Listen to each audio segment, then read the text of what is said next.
Welcome back to Certified Beef. Me and Brandon are back once again, recapping Vikings depressing loss, get into divisional round matchups, and then obviously finish off with Book It with Beef.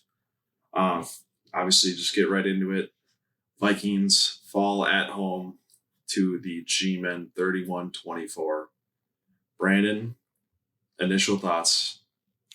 Yeah, right from the get-go, this game just didn't feel right. It kind of had the same feel as the Packers game, where after Saquon got that first touchdown for them, even though we were up 7-0, it was just kind of like, yeah, I'm not feeling too hot about this game.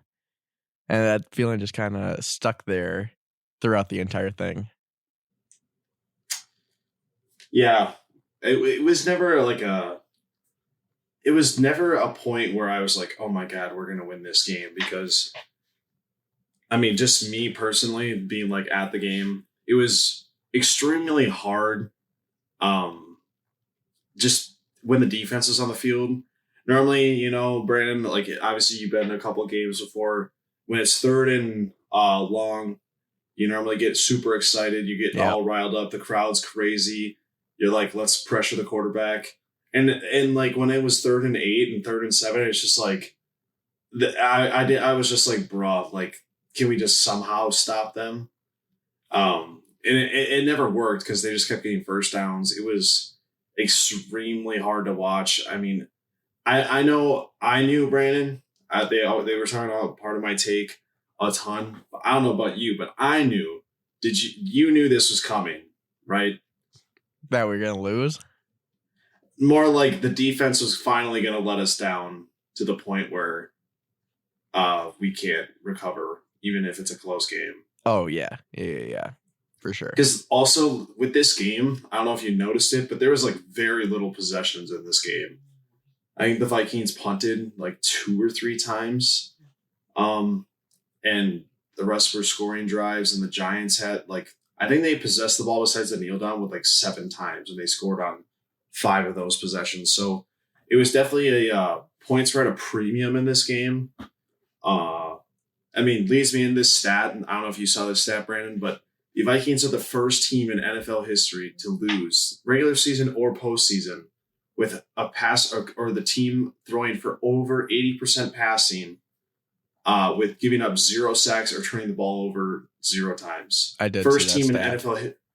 It's crazy. That's how bad the defense was. Yeah. Defense was so bad that we couldn't even make up.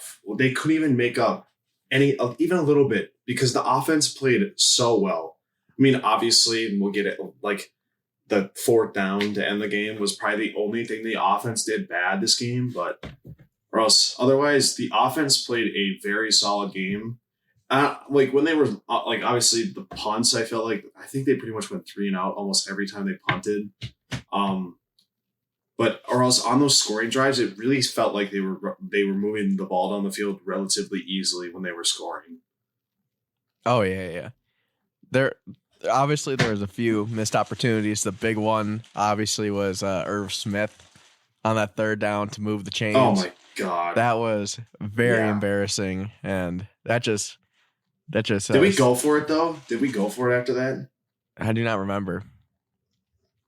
Yeah, no, we punted. I'm pretty sure for me. Yeah, no, that was the even though Irv Smith got a touchdown pass, that was the for me. Goddamn, what the fuck? That was the Irv Smith. You can pack your locker up and no point in coming back to the team because you have been injured, which you can't really control much, but just you've had disappointing plays with us throughout your tenure here. And that just summed it up to a T, like an easy first down, and he just completely drops it.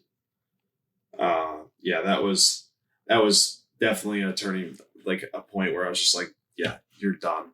But we should also be thanking Irv Smith because if we didn't have him, then we also wouldn't have T.J. Hawkinson. So that's the upside to it. That's like a sad upside. Like Irv Smith, you are the reason why we have T.J. Hawkinson. Yeah. Also, I mean, the first like the for sure turning point in the game for me, at least, was the horrible false start on the Vikings on that QB sneak on what On was it, Darrisaw? 4th and 1, when it wasn't a false start by any means at all. Unless I like He the did replay on flinch. the He did flinch before the ball, but when you compare that to Andrew Thomas, it's hard to say that.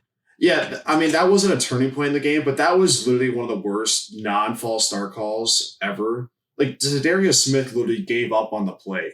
He gave up on the play because that's how bad it was. I think the entire defense gave up on the play because I know Patrick Peterson is like, he's given up a lot of yards. Obviously, the whole defense has, but I don't think he gives up that easy of a post route to the inside, especially when there was really no safety there. I don't think he gives up that easy of a post route to the goalpost that easy for a touchdown.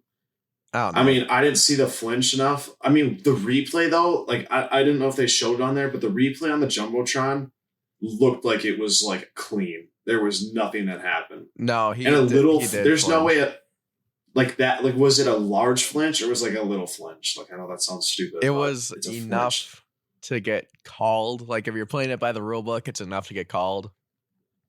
Yeah. I was just curious how they saw it because he's on the interior of the line, and it's not like he flinched that much backwards where you would. Was there a tight end covering him up? I think so. Yeah, I don't know. But that, for me, at least, I don't know about you, Brandon, but that was the turning point for me because we were down 21-24, and we were driving. Like, that drive, we were moving the ball pretty easily. And we got to that 4th and 1, it was like, okay, we're going to go for it for sure. And I think that really just like set the mood for the rest of the game. For me, at least, I think Kevin O'Connell definitely showed some rookie tendencies in this game, coaching wise. Yeah. After the Giants scored to go up 31-24, he ran a running back screen 1st and 10. Previously in the game, I don't remember what drive it was. It might have been, I think it might have even been the drive where they got the false start. He ran a running back screen, same side as he did in that drive too, -2 yards. Same thing again. And then he runs a tight end screen off of that play. I'm like, you just ran a running back screen. You're going to run a tight end screen. And they covered it up easily. You got like 2 yards. And then you leave yourself with 3rd and 10. Obviously, Kirk was pressured pretty like a lot, but he wasn't sacked, which I'm surprised he wasn't. Kind of baffling. But that was one thing that I thought. And then obviously the 3rd and 1, the trick play to Kirk Cousins, that was the most that was awful. I thought Mike Zimmer started head coaching the Vikings again. That was the most Mike Zimmer desperation play. It felt like we needed to make a desperate play for no reason.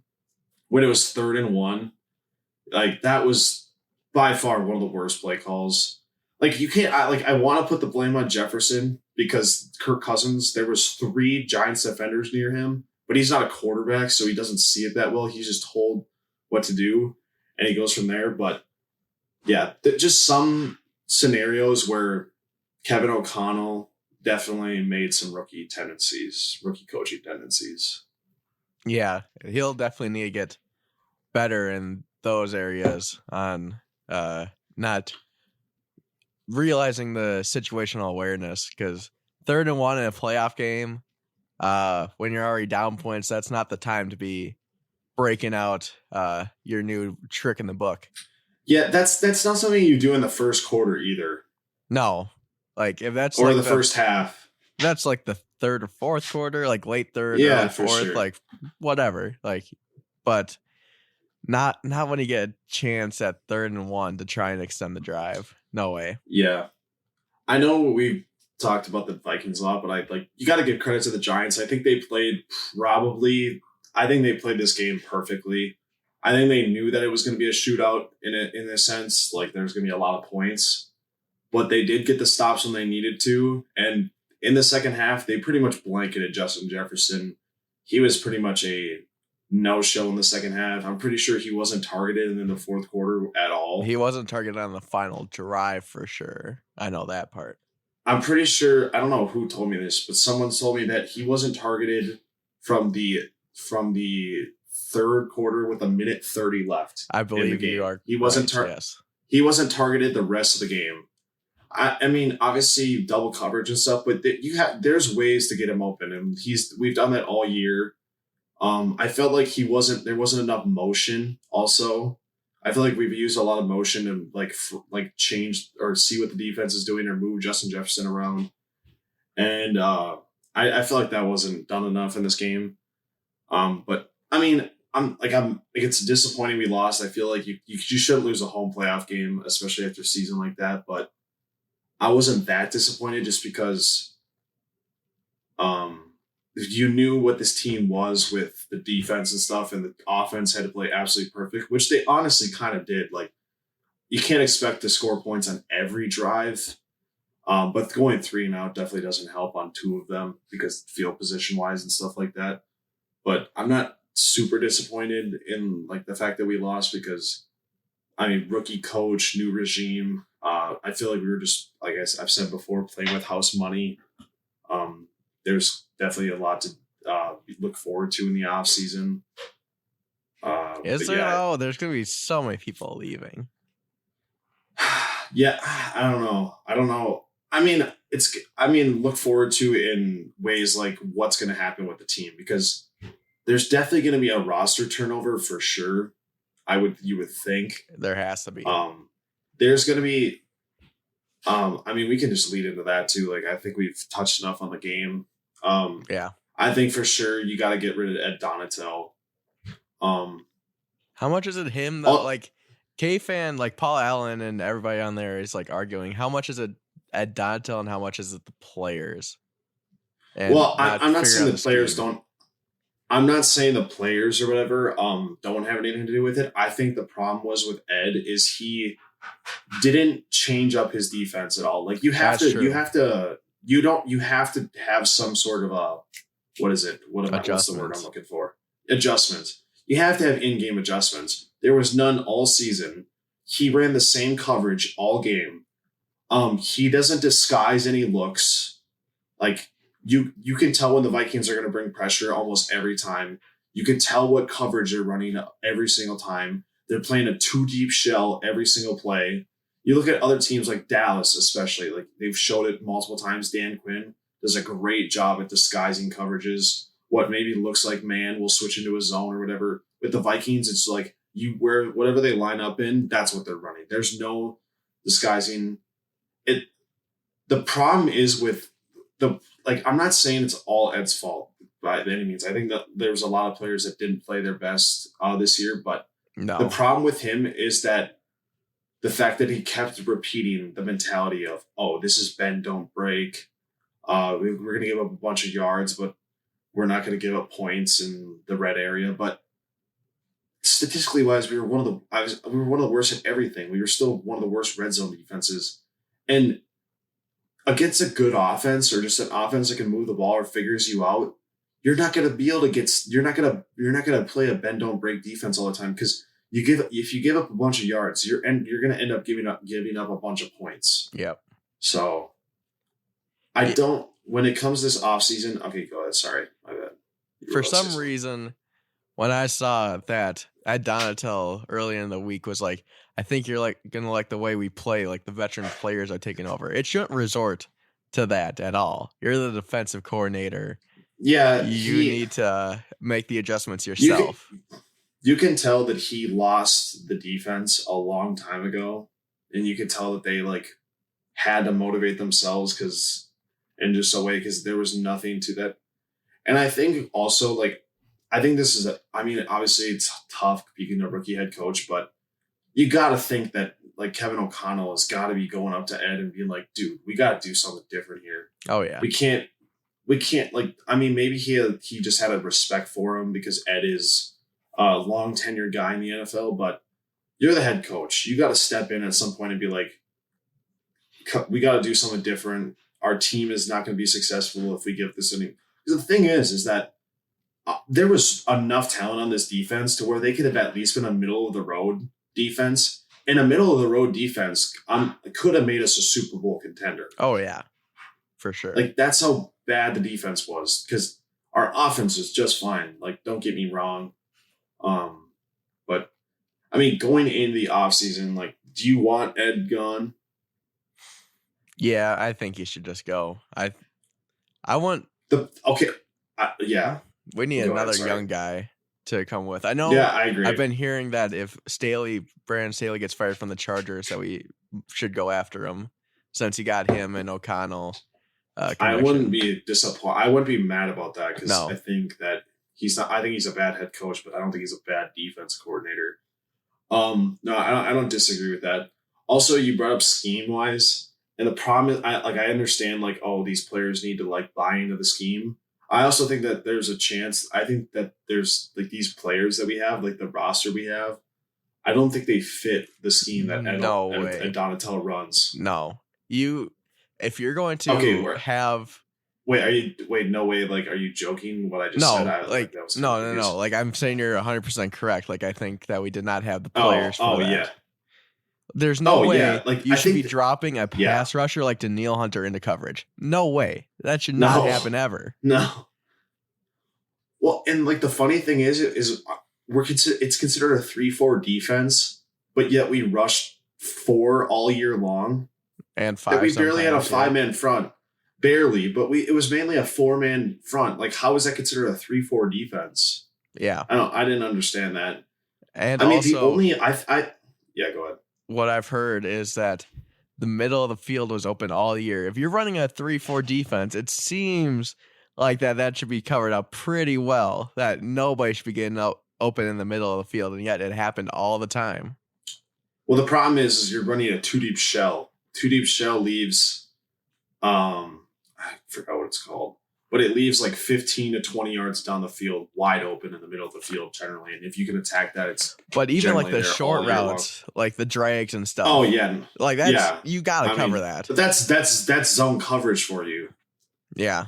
I mean, actually, no, that's supposed. Well, that's not passing off assignments then, if it's zone coverage, or it's just people getting caught on drags and stuff like that. I mean, the only player that really fit the scheme was Zadarius Smith, because he came from that in Green Bay. Yeah, he was really the only one that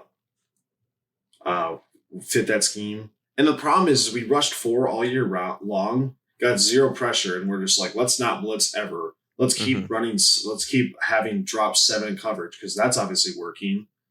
Yeah.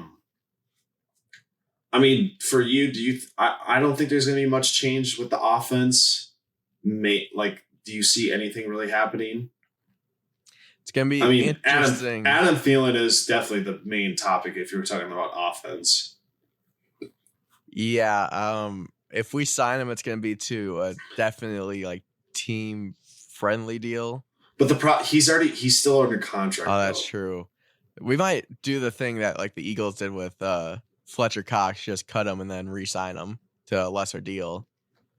But I think I can't remember what his dead cap is. I don't know. I also know that people are talking about that Cook should also maybe be showing the door. Why? He was such a boomer bust running back this year. Also, but the problem is the offensive line was not good in half the season for him. That's also like true. He's still like, he was healthy all year long, which was surprising. Yeah, I know. And the thing is, this last game, he looked good, in my opinion. I thought he looked good. Like, his cuts were clean.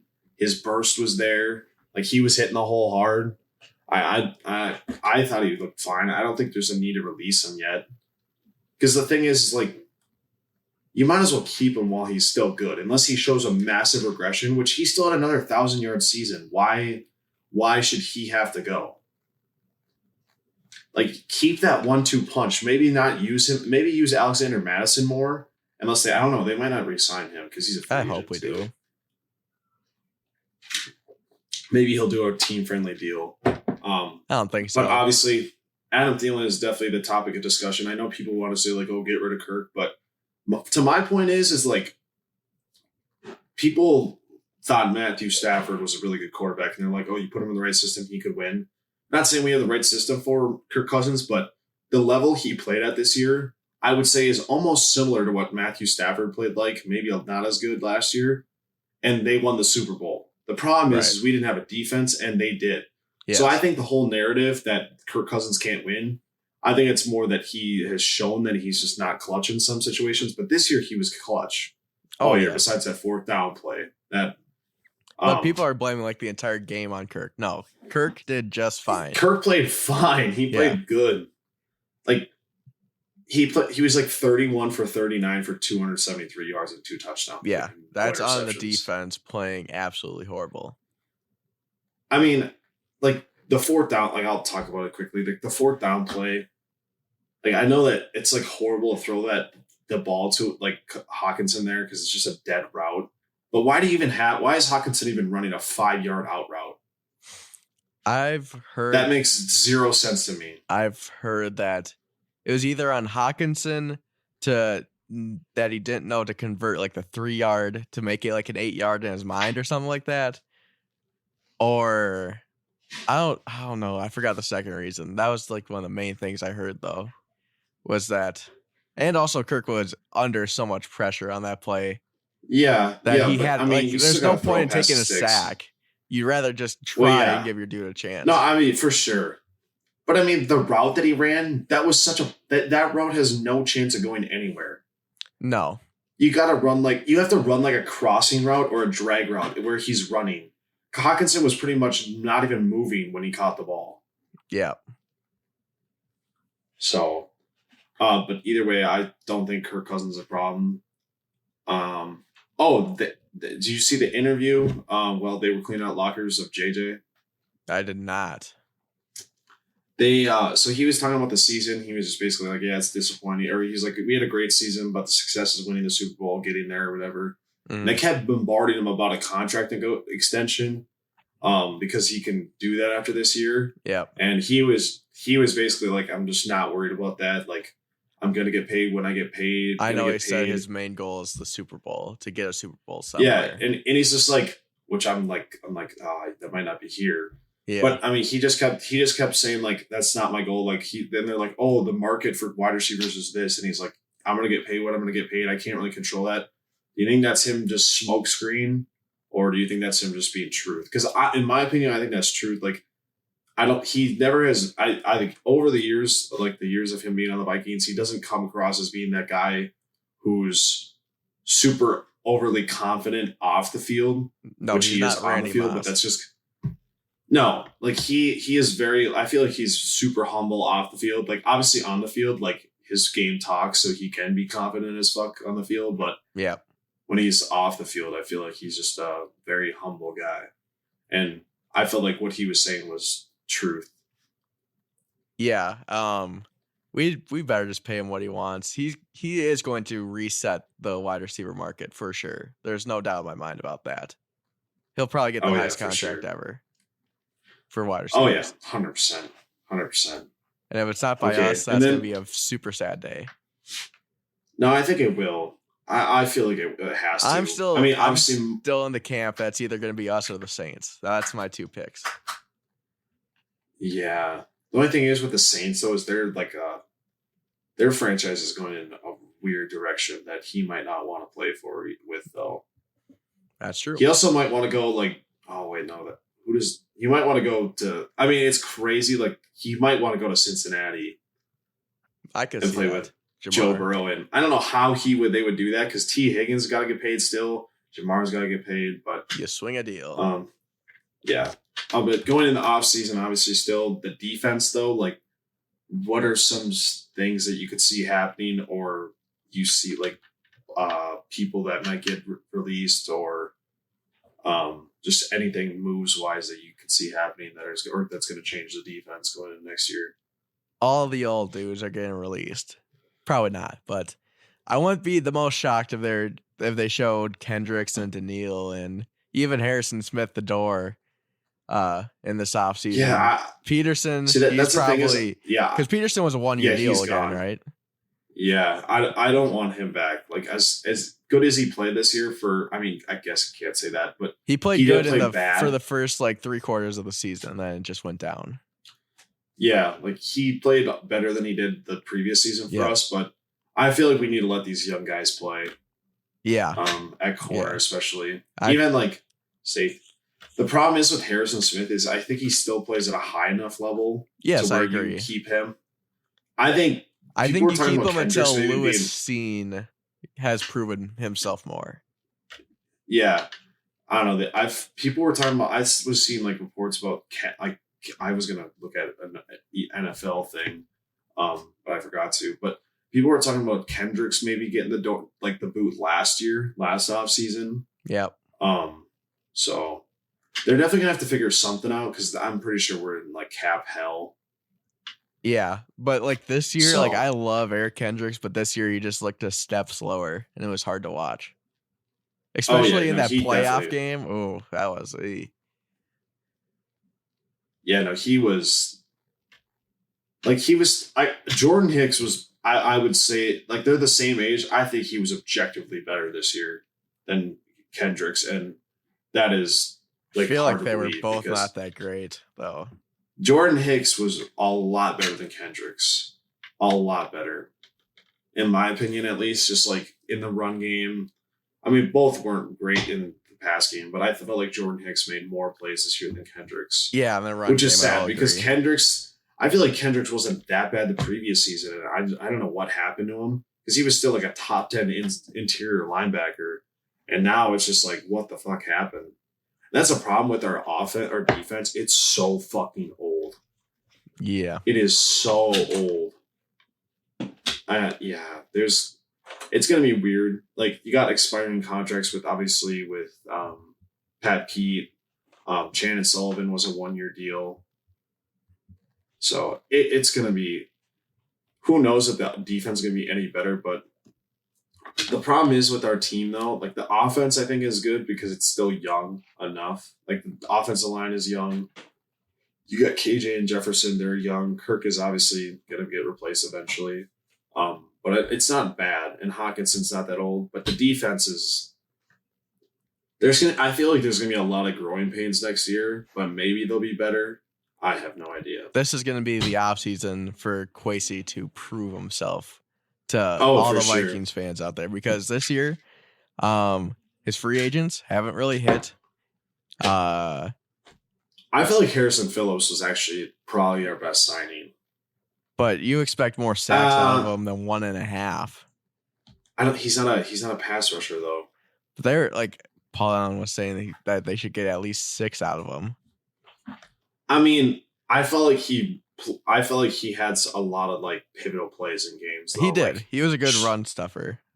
I mean, he was the replacement for Michael Pierce because we signed Michael Pierce to that big deal, and Michael Pierce was just awful. Yeah. So we got rid of him and we signed Harrison. Dalvin Tomlinson this year though, he played really good. I liked him. Yeah, he stepped up after that contract we signed him. He stepped up. He played good.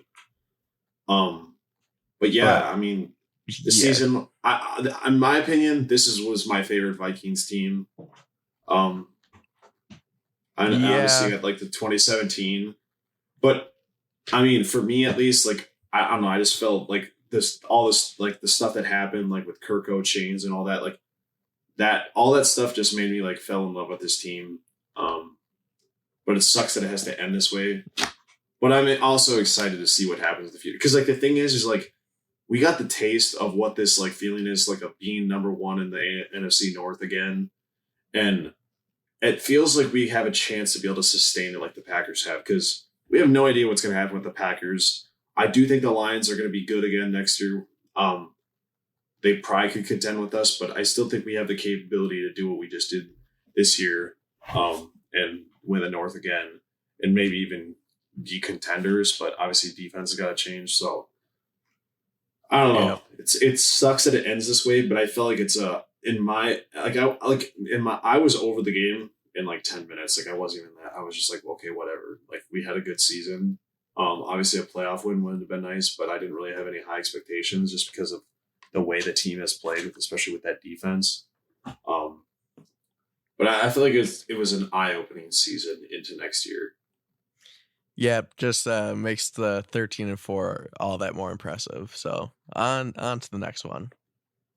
Yeah, because I mean, obviously 2017 we went to the title game, but I felt like there was, I don't know, like the thing is the other teams around us were still so good in the division, or still good in the division. So it made it harder for us to go, and plus the defense got so much worse. Honestly, Brandon, one thing though, I know this sounds stupid, but I think Mike Zimmer would have been a better defense coordinator than Ed Donatel this year. Oh yeah. I think that's how bad he was. I think the defense would have been a middle of the road defense. And I know that Zimmer was so bad with them. The problem is if you kept if you would have had Zimmer as the defensive coordinator, it would have been awful because the whole team hated him. No. What we should do is we should fire Donatel and we should hire Mike Zimmer, but as a remote defensive coordinator. So he doesn't come into work at all, but he calls plays from at home. There you go. He can't intimidate anybody on the team, but he can still call defense. Yeah.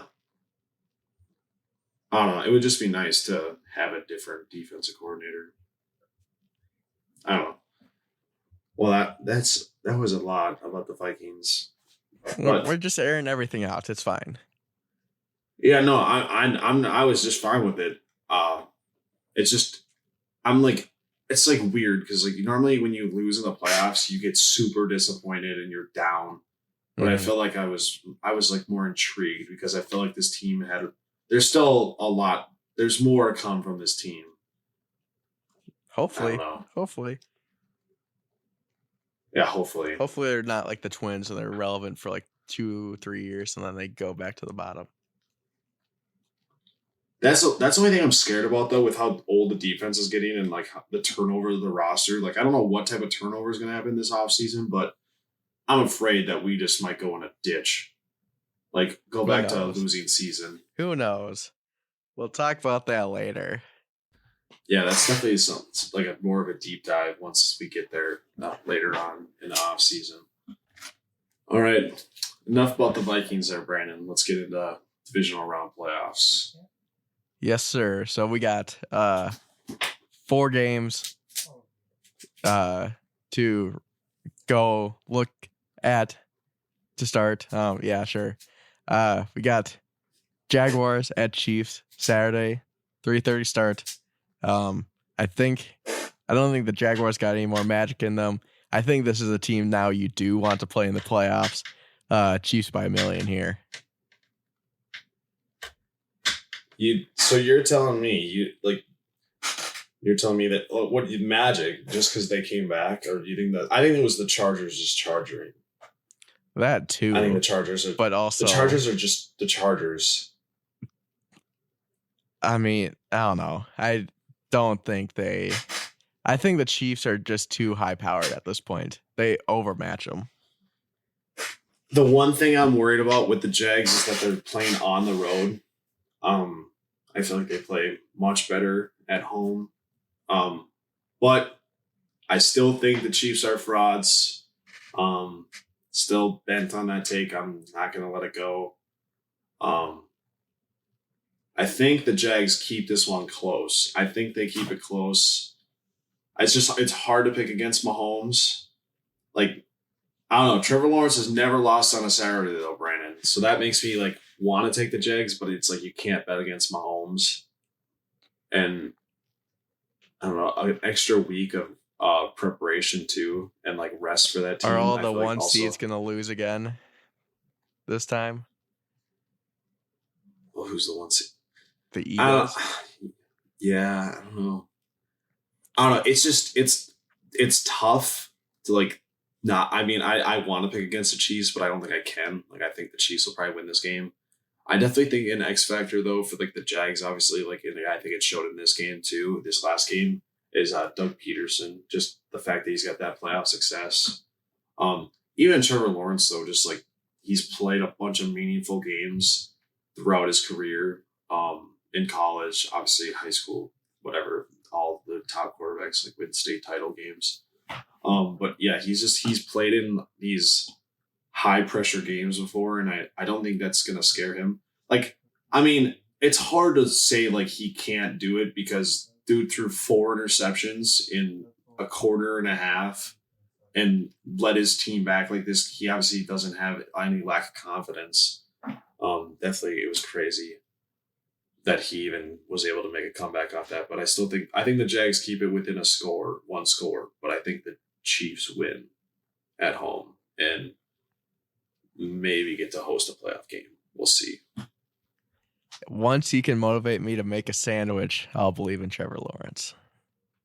All right. What?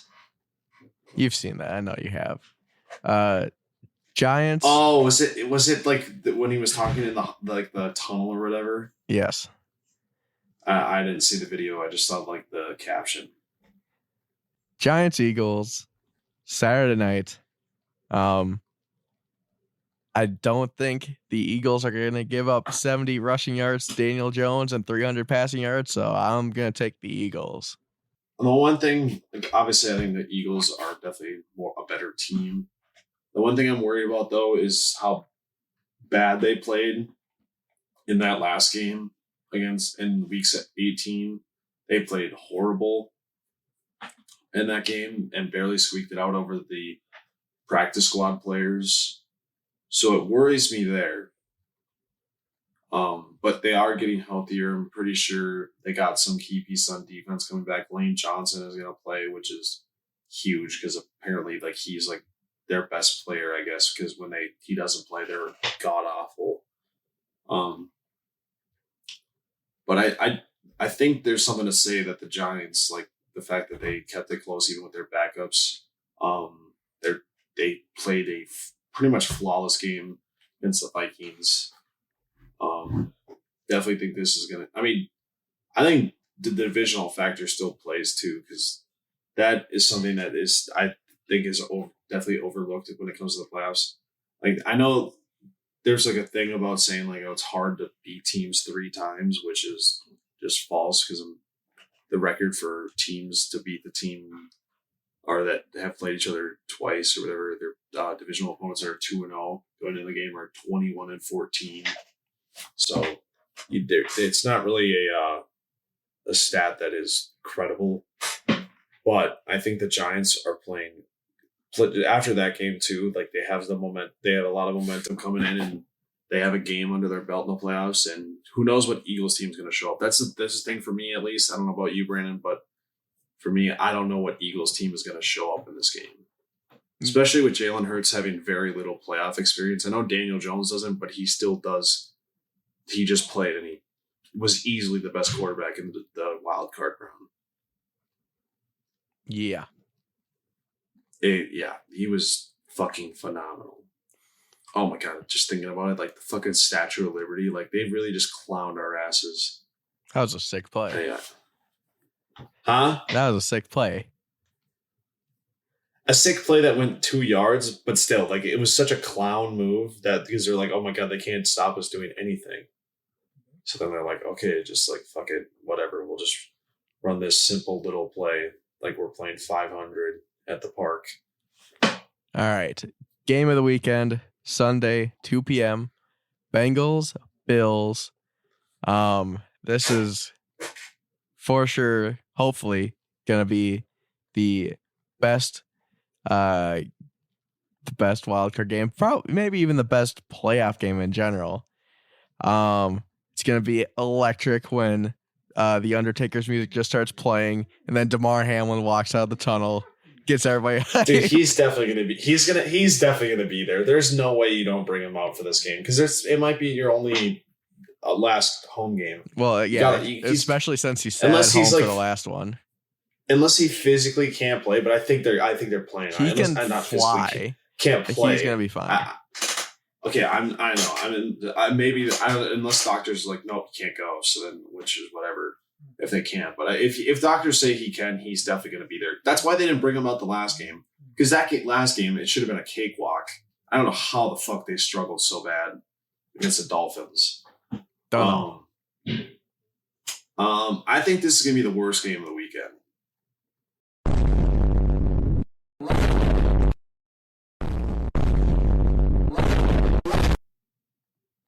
Why? That's hot. Offensive lines are so bad right now for both teams, and both defenses are really good. That means that should be an exciting turnover-filled game. Yeah, maybe. But Joe Burrow doesn't really turn the ball over that much, and Josh Allen loves to. So it might end up just being a fucking Cincinnati ass whooping then. But if DeMar Hamlin shows up, that's like 10 points right there. That place is going to be so fucking loud. I think. I mean, they might break the Arrowhead record. It's gonna be that loud. It might be. But it got so loud at the Vikings. There was one time or whatever at the Vikings game. It said 123 decibels, which I'm pretty sure. I don't think that's correct. Record. No, it showed it on the decibel meter. I'm not saying it is, but if I don't think the scoreboard decibel meter is correct. Hey, whatever. If it's not, if it is, it feel good about yourself. Well, I wasn't even screaming, so because I didn't want to have like no voice. Plus, I was saving it for the second half, anyways. And it didn't mean anything, but this game still does have potential to be, an electric game. I just have a feeling it won't be. Cowboys, 49ers. Yep. Last game of division round weekend. 5:30 start on Sunday. Cowboys coming off a flying high after that win in Tampa Bay, absolutely destroying the Buccaneers. I don't see that momentum continuing in Santa Clara. I think the 49ers are just too good, too consistent that they won't let the Cowboys beat them. They'll win by, I'm guessing, at least 10. Wow, that is bold. I think, I don't even know what the fuck I was just about to say. Throwback to 90s football, though. Good old rivalry here. You really think that they should stick with Brett Maher brand like they are, or you think they just get rid of him? Because that was the craziest thing I've ever fucking seen. He was good up until that point. I think he's fine. If he misses one extra point next week, I guarantee they don't kick another one unless they're up. If it's like tie game or if they're down, they're gonna go for 2. There's no way they put it. He's got a short leash, but I wanted to see stick with them. I wanted to see them because he's never missed from 60 plus. I wanted them to like get in a position where they had a 60 plus yard field goal to see if he actually had the yips. Because if he missed one, that would have been funny. But that was easily the worst thing I've ever seen from a kicker. Like you do 33-yard field goals all the time because are you sure? I can think of one other instance that's worse. Oh my God, bro. Oh, hell no, man. What the fuck, man? Get your ass on, bro. Okay, yes, I understand the whole thing. Yes, it was one kick, but missing 4 of them in a row. Dude, I understand Blair Walsh. That was like one of the worst things I've ever seen in my life. But I guarantee you Blair Walsh would make it at least 1 out of 4 from there. Yeah, probably. Even with the laces in, like, I don't think it matters. I do agree with you though. I don't agree with you that they're going to win by 10, but I think this will be a lot closer than that. I think it'll probably be like a 3-point game, but I think the 49ers probably win just because I think they're more of a complete team than Dallas. If Dallas can pressure Brock Purdy though, which I don't know how their pass blocking is because their run blocking is insane. The 49ers is, but if their pass blocking doesn't hold up, I definitely think they can. That would be like where it's going to make a difference for them to win this game. Plus, who knows? They might not like Seattle did it in the first half where I was able to score on the 49ers, but who knows? Dallas might just if they ain't come out flat by any means. That that defense is so good to where they're not going to be able to make up for it. They need to have Dak from Monday night show up. If they don't have Dak for Monday night, they are fucked because Dak was diamond out there last night. He was doing great. Also, Brandon, I want to just talk about it. I think it's bullshit with the Super Wild Card that they have a Monday night game, and then the team obviously they don't have a control of who wins games, but the fact that the 49ers have 2 days rest over the Cowboys is fucking stupid. I don't know about you, but I think that's dumb, and I think they need to just do Saturday and Sunday to make it fair. It's called being good enough to afford that you're a higher seed than them. But that's not how that works. That just because you have a higher seed doesn't mean you should get 2 days more rest. That's the whole point of having a higher seed is to get the 1 seed so you have an extra week of rest. You should just get the benefit because you got scheduled. Like, I don't know. I just think it's kind of lame that they do just have a Monday Night Football game. Like, I just don't understand the point. Like, just have Joe Buck and Troy Aikman just do some other night. Because why not? It's more football over 3 days compared to 2. Oh, also, I wanted to ask you, I just, for some reason, didn't pay attention to the fucking Chargers and Jags game. Did you watch it? No, not really. I watched them go up 27. Okay, because I was going to ask about the announcing, because that was a big thing online. Yeah. How bad it was. It was just an absolute snooze fest. Mm-hmm. And they go for 2. One of the Doug greatest Peterson comebacks. has some balls on him. Yes, he does. It's so monotone. When it was like one of the greatest comebacks in playoff history, and I don't know. I know you hate Chris Collinsworth, but him and Al Michaels made a good pairing that Al Michaels would actually get excited with stuff. Well, I think the problem is with Al Michaels now is he checked out after last year. Oh, yeah. He completely checked out. For sure. And the problem is he's getting paid so much money, so he doesn't give a fuck. Plus, he's been calling shitty Thursday night football games all year. And you've seen it in the Thursday night games you watch him. He progressively has gotten worse throughout the season. Like, he gets bored. And I think that's his problem now. He is so checked out and so bored. It shines a light, though, on how good of a color commentator Kirk Herbstreit is, though. I really like him. Oh, yeah. I thought you were about to say Chris Collinsworth, because that would have been one of the worst statements you've ever said. I still like Chris Collinsworth more than you do, but Kirk Herbstreit is a top-tier guy. Yeah. Well, no, I do agree, though. Chris Collinsworth and Al Michaels were iconic, but I think it was more the fact that it was the games that they were calling were always good games. Yes. And so that's why it was so good. Plus, Al Michaels was fully in the loop. Like, he got pulled out of retirement to call Thursday Night Football because he got paid the absolute fucking bag. Yeah. Like, he didn't just come out of retirement to call Thursday Night Football. He's getting paid a shit ton of money to do it. So. Mm-hmm. It's time to book it with beef.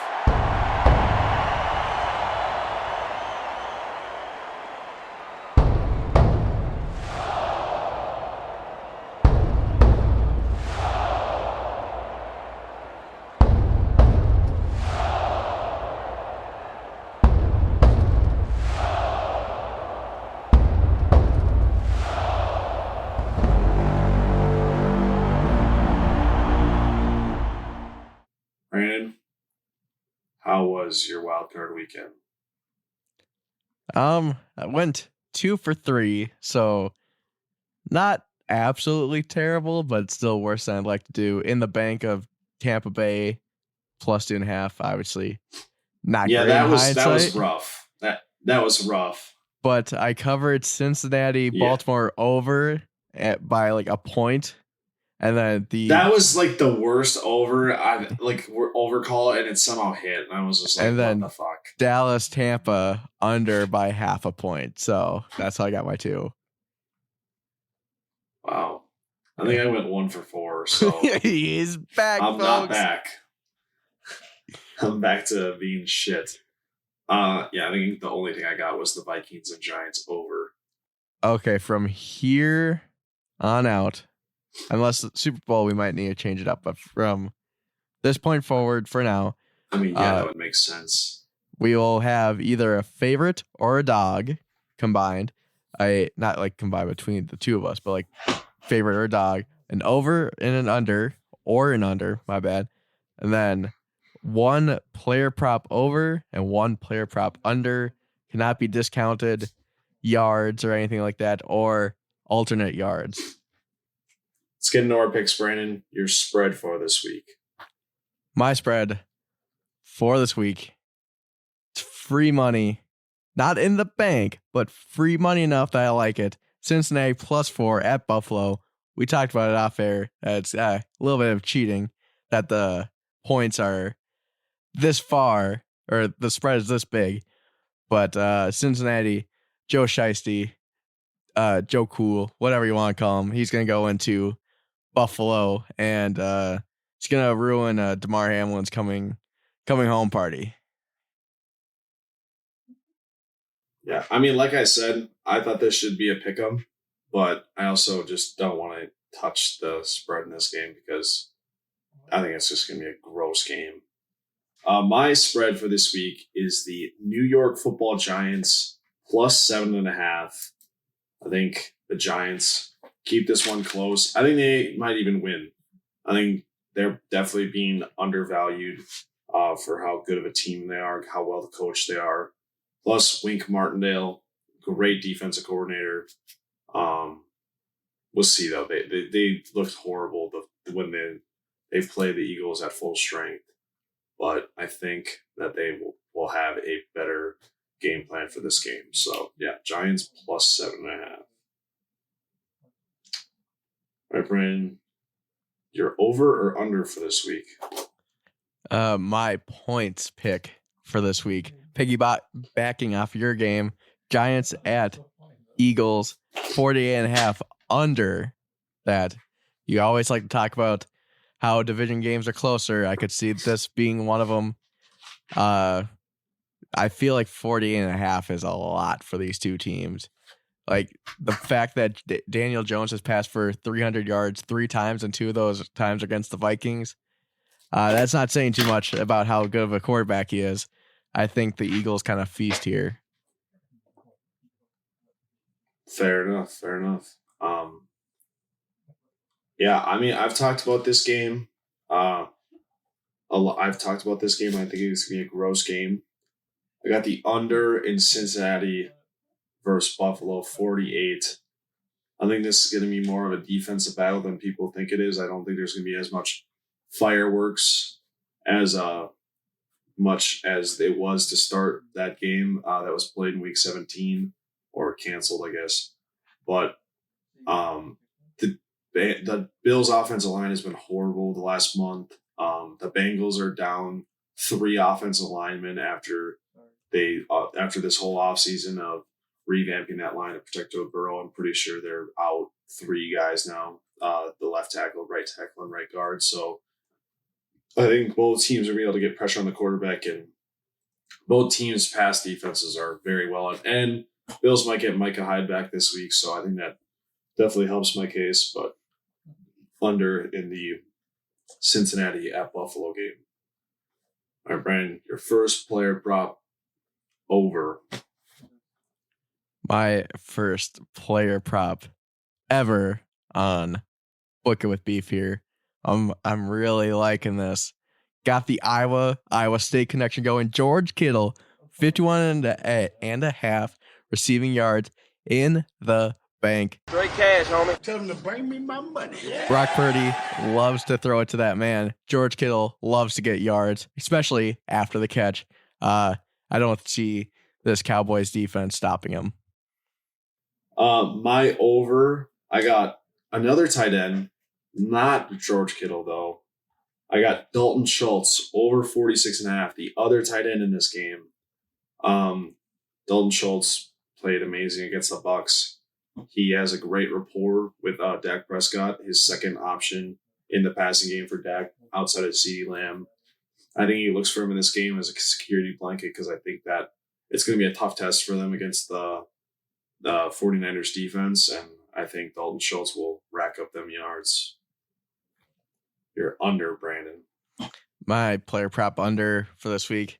I'm kind of hoping that you're right about the Bengals Bills because I got Gabe Davis under 56.5 receiving yards. I don't know. I feel like he's just not been as notable this year. I haven't heard his name as much. He's going to be forever known for the 4-touchdown game against Kansas City and then that 98-yard touchdown reception this year from Josh Allen. But I don't see it happening against this Cincinnati defense unless he goes against Eli Apple. Then all bets are off. Did he just pop off last week? I don't know. Did he? I know he's due to have a bad game if he did. I know he had a touchdown and a couple long gains, receptions. I'm not going to say free money because when I say free money, it never hits. But this one, I mean, it's so good. Dawson Knox under 35.5. This dude catches like 2 passes for 8 yards and 2 touchdowns every game. So there's no way he has over 35.5 receiving yards. He catches literally, he's a red zone threat, and that's about it. Yeah, Dawson Knox, 35.5 under in the bank. Straight cash, homie. Tell them to bring me my money. Well, I think that's going to do it for us here at Certified Beef. Catch you guys in the next one. Peace.